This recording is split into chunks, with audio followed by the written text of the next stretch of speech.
All right, so today what we're going to talk about is why you're broke and how you can make $100,000 with no college degree or formal education. Just to credentialize myself, my name is Brad Shervine. I graduated from the University of Notre Dame with a degree in engineering, and I also have a master's degree in business, MBA from the Haas School of Business at Berkeley. I do make a healthy six-figure salary. I also want to say that it always hasn't been this way for me. I started from the bottom. I was raised in a trailer park, believe it or not. That's why I started at the lowest rung of American society, completely poor.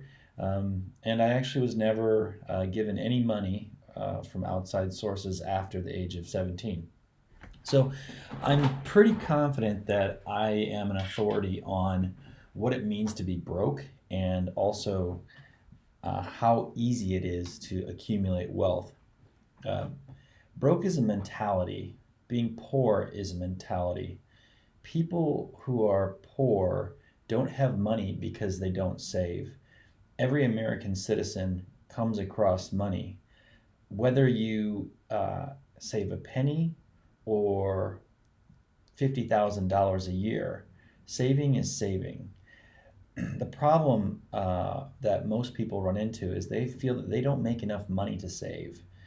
Now, it wasn't really until I came to have a six-figure salary when I realized I had to no longer live to keep up with the Joneses. I had enough security, and I realized that accumulation of material goods actually wasn't a way to prove wealth.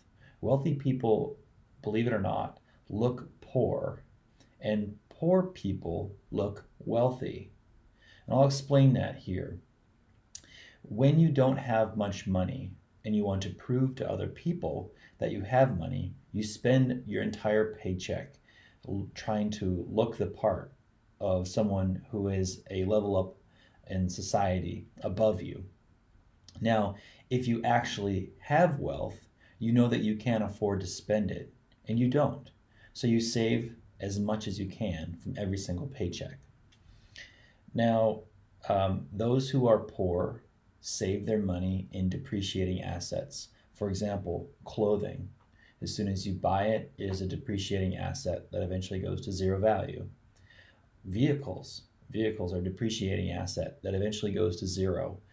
And the reality is that the real rich or wealthy people, they save their money in assets that appreciate.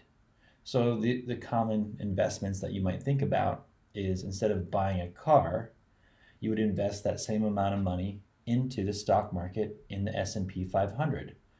Or you use that money as a down payment on real estate that will appreciate over time. Now, I could make an argument that anyone could have $100,000. It's all about the time horizon, and poor people typically choose instant gratification every time. And I'm speaking from experience. I used to be completely broke, and I remember buying the most ridiculous things to prove to people that somehow I had, you know, material worth. However, if you use a little bit of money um, or a little less money than what you earn, then you will actually be able to accumulate wealth. So, poor people keep themselves in a continuous cycle of brokenness and poorness through debt. Poor people use the little money that they do have to leverage themselves into debt, most often or very often with predatory lending. Um, you really want to buy a car only with cash, even if that car costs $1,000. There was a time when I bought a car for $700. Believe it or not, I have people that I know that make under $10,000 a year, but they drive a $24,000 car on debt. When you go and buy a vehicle, they'll run your credit. And if you qualify for preferred lending, within a few seconds, you'll get a loan offer. But if it takes 8 to 10 seconds, then the premium offers have been declined automatically. You never know this. And it has gone to subprime lenders. And now the dealer is offering you a predatory loan. And this is going to give you some sort of freedom, I guess, where you can now buy a car. But really, you're just paying off a debt on a depreciating asset. Now, the reality is when you go and take that predatory loan, you don't realize it, but you probably could have actually got terms on a loan somewhere else that were more preferable. And the reality is you should never buy a car with a loan at all. It should be 100% cash. Live within your means, even if that means you drive a $500 car. If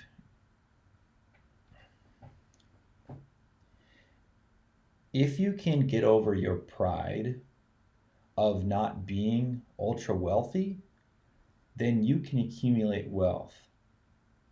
If you can save $15 a week, then you will retire with over $100,000 cash.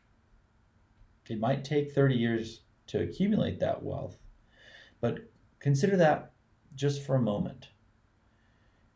The $15 that you have in your hand each week and you spend it on who knows what, if you were just to simply put that in a compound interest investment account tracking the S&P 500, it's that simple. The S&P 500 pays 6 to 8%, maybe even as high as 9% every year, and it will do that forever. Now, there will be highs and lows, but the thing is you're putting your money in there, and dollar cost averaging over time means that everyone wins. Don't put your money in a savings account. Never put your money in a savings account. Never save your money as cash. Definitely don't buy gold. Gold is simply a commodity. Might as well buy a bushel of potatoes. Don't invest in silly things or fads. Just put your money in the S&P 500 and get ready to make a steady return and compound interest forever. Now, I would actually argue that if you started to put in $15 a week into an account, and over time that started to build, you would realize that maybe you could actually afford a little more. I would argue that if you gave a poor person a lump sum of $100,000, they would shortly spend all of that money and they would be broke soon because of their poor spending habits. Like I said, being broke is a mentality. It's not actually an affliction, someone who can't get a job. Accumulation of wealth is simply spending less than you earn. Doesn't matter, like I said, if it's a penny or $100,000. If you spend 1 cent less than you earn, you have a net positive. I would also argue that a self-made wealthy person who's stripped of all of their wealth would immediately start accumulating wealth again, even if they had a very low-paying job. Furthermore, if you gave a wealthy person $100,000, the same money that you gave the poor person, I believe that the wealthy person would invest that into an asset that actually generates wealth. So they invest the $100,000 into an asset that appreciates, whereas the poor person invests the $100,000 into an asset that depreciates, perhaps a high-end luxury vehicle. So being broke is a mentality. It's a belief that you're trapped in a system and there's no way for you to ever make it or get out. I know people that make $100,000, $200,000, $300,000 a year, and they are completely underwater. They haven't saved a penny. I also know people who make a very low income, under $20,000 a year, and they save more than they earn. And actually, they save more than they spend. And they spend less than they earn, meaning there's a little bit left over at the end of the month. Capture that thought for a second. Really think about that for a second. Someone who makes $20,000 a year has a net worth more than an individual that makes $300,000 a year, because that person with $300,000 a year salary is spending it all on depreciating assets and leveraging themselves with debt.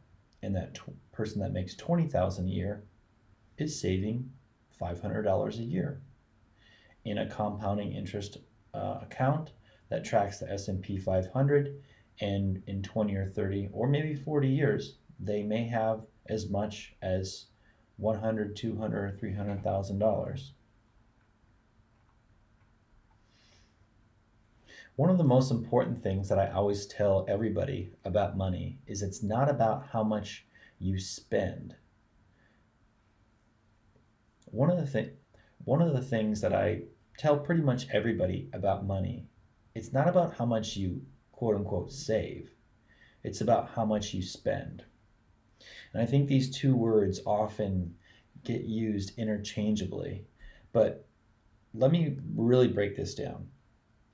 I don't care if you skipped Starbucks every single day and you quote unquote saved $4 less on coffee. What that really means is you spent $4 less. You didn't save $4. Unless you actually put that $4 that you quote unquote saved into a compound interest bearing account, then you didn't save anything at all. In fact, you probably just spent the $4 somewhere else and bought some more material goods. I don't care how much you spent. I care how much you saved in a compound interest bearing account. And that is the key to accumulating wealth.